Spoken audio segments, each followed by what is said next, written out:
So, in the glass we've got the GPS. As I've mentioned before, again, it's that cushion wine from outside of Elgin, so it's got the green sash on it. In this case, the GPS comes from the Clane River.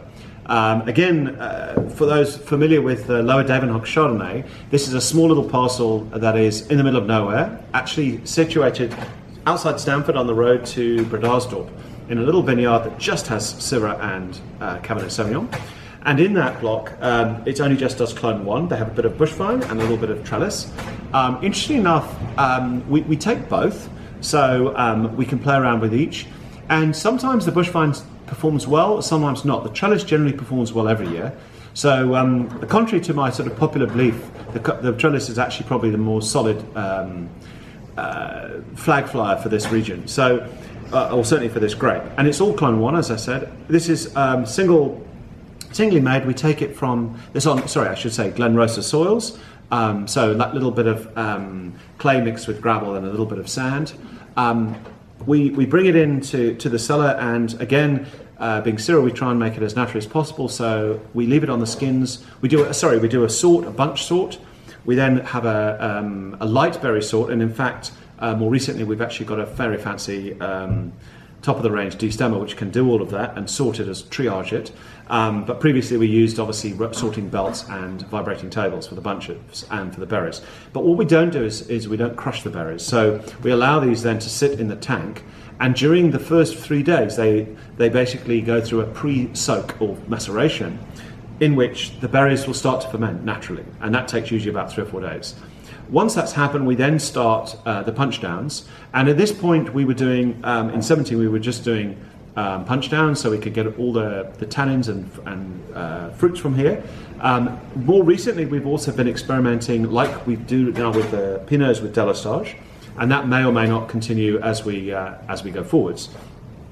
What is important here is that this is a single block, so once this is in on the skins, and we usually leave it on the skins between about 21 and 27 days. This is from 17, and it's a great vintage, like 15. So for red wines, we definitely push the skin content up to about 20, 25, 26 days.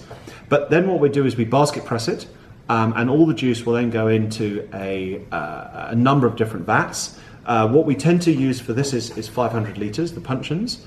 And they are of mostly, 500, about 35% would be new.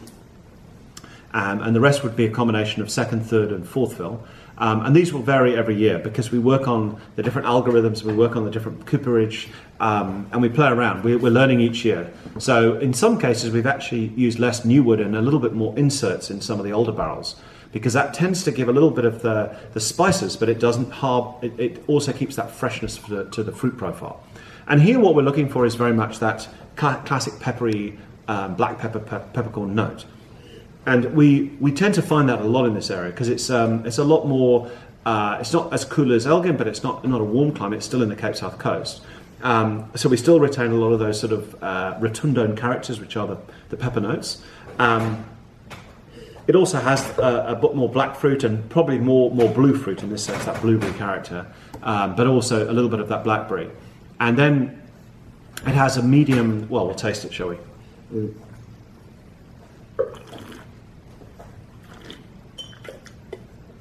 Yeah, that sort of medium weight, soft, cool climate style, not necessarily as cool climate as the clonal selection, but certainly allowing the wine to shine and still have some elegance. But it also picks up this interesting Chinese 5-spice and a little bit more tannic grip. So there's still a gentle tannin, but it's still got a little bit more grip and structure that will enable it not just to age, but to carry the fruit for a number of years. And for me, I really find this wine is a wine that I've seen works really well with age. And even though we've only made it for about 4 years, I have to say the older vintages are showing supremely well. So enjoy it.